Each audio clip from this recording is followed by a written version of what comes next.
Actualidad, política, economía, sociedad, opinión, cultura. www.agenciahoy.com. Le damos información confiable y objetiva. Porque usted necesita estar informado. Agenciahoy.com.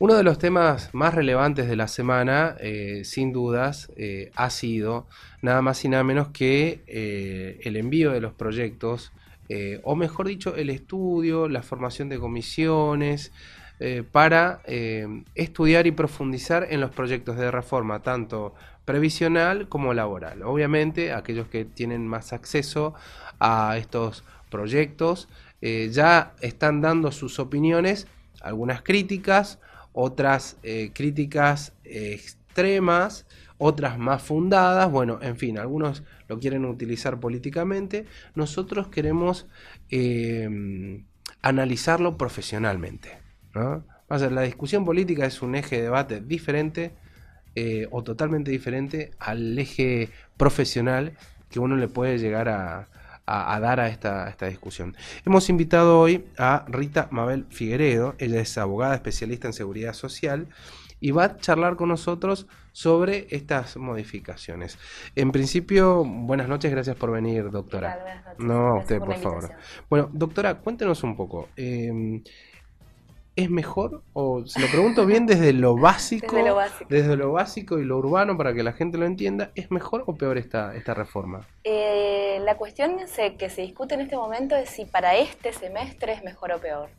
Porque en realidad después, hacia el futuro, habrá que ver, porque depende de las variables de crecimiento, de las variables de inflación, etcétera. Lo que envió el Ejecutivo, el Poder Ejecutivo, para que se entienda, en este momento es un proyecto que encara solamente una parte de la reforma jubilatoria, que es el cambio en la fórmula de movilidad. La movilidad es un principio que tiene nuestra Constitución, que los haberes de los jubilados y los pensionados son móviles en el tiempo, que quiere decir que tienen que mantener una determinada proporción con lo que en un inicio representaba la jubilación. Por ejemplo, si al momento en el que se jubila la persona eso representaba un 40% de lo que ganaba en actividad, esa proporción se tiene que mantener en el tiempo.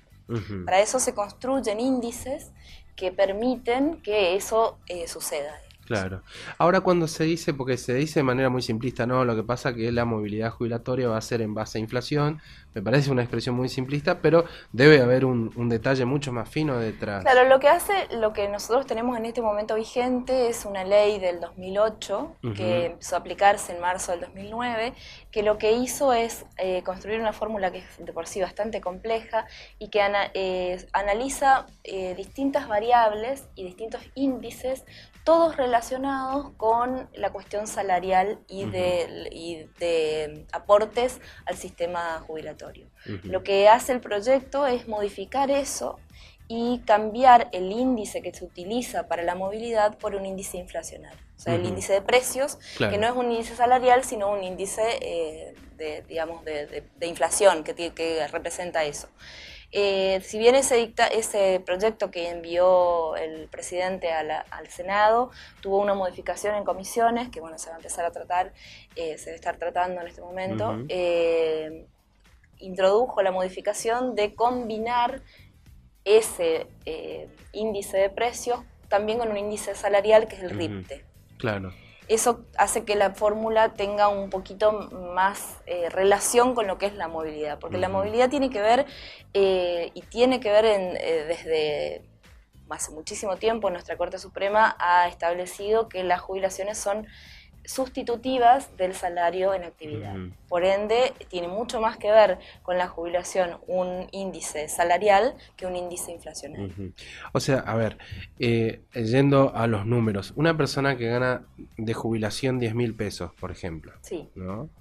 que son los menos, dicho sea de paso. Sí, 10.000 sí, la pesos. gran masa gana la mínima en este momento, 7.200 pesos es la 7.000. mínima y un porcentaje muy alto de beneficiarios está ganando la mínima. Bueno, entonces, para redondear números, 10.000 pesos de jubilación. La inflación es de un 22%. Mi jubilación iría supuestamente a No, 12.000, ¿no? no es así, no es tan así. Claro, porque te lo venden de esa manera, ¿no? La propuesta del proyecto es que cada 3 meses se ajuste mirando la inflación anterior. En este periodo, por eso están los especialistas muy enojados con el índice, pasan dos cosas. El índice de movilidad que se aplica hasta ahora, mientras siga vigente la ley que tenemos, la 26417 es la ley vigente, lo que hace es cortar el tiempo de cómputo a diciembre del año anterior. O sea, el índice se aplica en marzo, los marzos y los septiembres. El índice para este marzo daba alrededor del 12%. Y aplicando la fórmula del nuevo proyecto, eso da alrededor del 5%. Con la modificación que le introduce el Senado, la Comisión del Senado, queda en el 7 y algo. Lo cual hace que los expertos digan, no, es inconstitucional hacer una modificación retroactiva de la ley en perjuicio de los beneficiarios. Puede que para el futuro no sea perjudicial, porque depende de la fórmula de que analiza la inflación en general, y bueno, ahí sí puede ser que mejore, pero por ahora es en perjuicio. Es en perjuicio. Este semestre da más la fórmula de movilidad como está planteada en la ley 26417 que como la plantea el proyecto. ¿Y cuáles son los sectores? Porque salieron, por ejemplo, salieron los docentes a decir, no, este tipo de sistema de movilidad no nos conviene. ¿Qué sector realmente es el que más afectado se ve por estas modificaciones o no?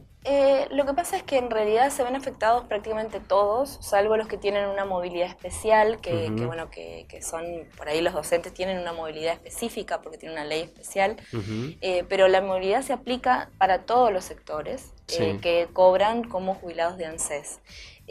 Siempre los más perjudicados son los de menores salarios, porque se podría válidamente decir, bueno, vamos a ajustar por inflación, siempre que se aumente en el inicio como para que esos haberes sean suficientes para adquirir la canasta básica del jubilado, que no es igual que la canasta básica del activo. Claro. Ahora cuando te dicen, no, vos vas a tener que aportar de manera continua durante 30 años para poder jubilarte, ¿esto es así? O sea, tiene que ser continuo, porque acá pasa siempre que, bueno, voy, dejo un trabajo, entro a otro. No, la exigencia es 30 años de servicios con aportes, no necesariamente tienen que ser simultáneos, digamos, correlativos, y en este momento también hay algunas ficciones que se pueden utilizar. Pero nada de lo que es requisito de acceso a las prestaciones lo toca este proyecto de ley. Ah, perfecto. Todavía no. Los requisitos son los mismos. Los requisitos son los mismos, el haber de base es el mismo. Lo único que sí introduce esta reforma es la posibilidad, en la ley de contrato de trabajo existe una posibilidad para el empleador de, si su trabajador tiene cumplido los requisitos de edad y de servicios, intimarlo a que se jubile. Eso en la ley laboral hoy es a los 65 años. Claro, lo que introduce la reforma es que esa obligatoriedad de jubilarse sea a los 70 años. Esto permitiría que un trabajador que quiere seguir trabajando no pueda ser despedido sin indemnización por su empleador, digamos. Perfecto, hasta los 70 años. Hasta los 70 años, sí, ahí sí. Y desde su opinión y su experiencia profesional, ¿usted cómo observa este proyecto o estas modificaciones? Me parece que otra vez, y eso es una opinión absolutamente personal, que otra vez se utiliza el sistema previsional para cubrir necesidades económicas y no, porque esto viene de la mano de varias cosas. El gobierno está apostando a que el blanqueo va a funcionar muy bien, a que la recaudación va a aumentar, con lo cual la fórmula de movilidad vigente iba a hacer elevar bastante los haberes jubilatorios. Y sí plantean que la inflación va a ir disminuyendo. Claro. Entonces, otra vez estamos utilizando, y además es bastante acelerado, decir estamos a fines de año y van a hacer la discusión a toda velocidad porque ya no hay tiene que pasar por diputados, no hay más sesiones, o sea que lo van a llamar para arrancar en marzo y sí, me parece muy, muy acelerado para un tema tan importante y que impacta tanto en todos los beneficiarios. Y es muy sensible además el tema. Además cuando hay mucha incertidumbre se generan 10 millones de hipótesis y eso complica un poco más inclusive el conocimiento de la opinión pública. Es así, pero en realidad en este caso, independientemente de la cuestión política, yo no estoy ni de acuerdo ni en desacuerdo con la reforma en sí, pero sí me parece que es en perjuicio por el tema de los números. O sea, nosotros hicimos algunos análisis de cómo quedaría con una fórmula y con la otra. La fórmula es muy complicada, con muchos numeritos, entonces por ahí es medio complejo de explicarlo así verbalmente, pero te puedo alcanzar si querés algunos ejemplos prácticos de cómo queda la movilidad con este índice.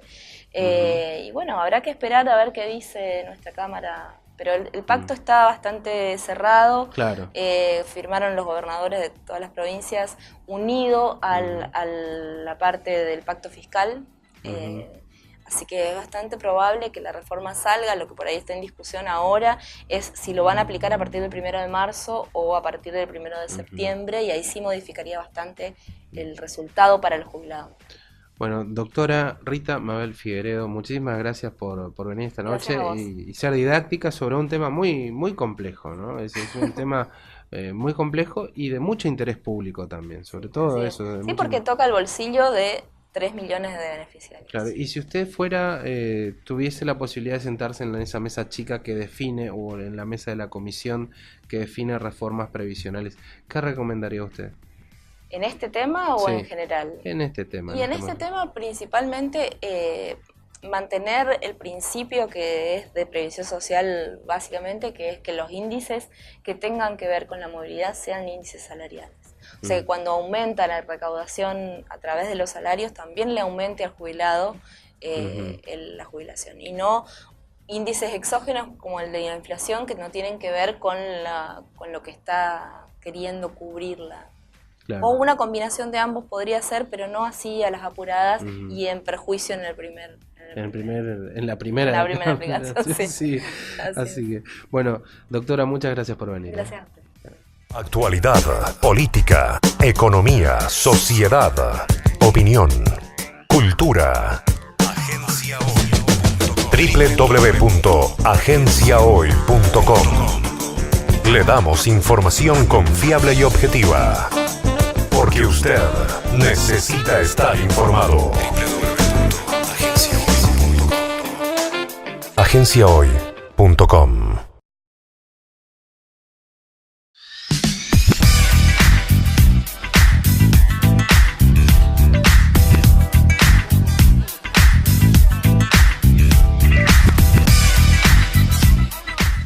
Bien, señores, así llegamos al cierre de este programa. Muchas gracias por estar del otro lado. La próxima semana estamos nuevamente aquí en Cablevisión, en Canal 7 Somos Posadas.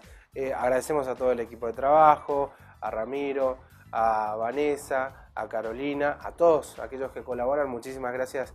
Realmente un gran equipo de trabajo. Como escucharás, somos pocos, pero hacemos mucho ruido y eso es lo que realmente importa. A ver, ahora, si quiere escuchar mucho ruido, le recomiendo de lunes a viernes, de 8 a 12, estamos en LT4, en la 104.5, 670 amplitud modulada. Tratamos de entretener, informar, no prometemos buenos chistes, pero bueno, ahí estamos con Carlas Vica, de lunes a viernes, 104.5, LT4, la gran radio del nordeste argentino. Por mi parte, muchas gracias. Con este programa, la próxima semana. Chao.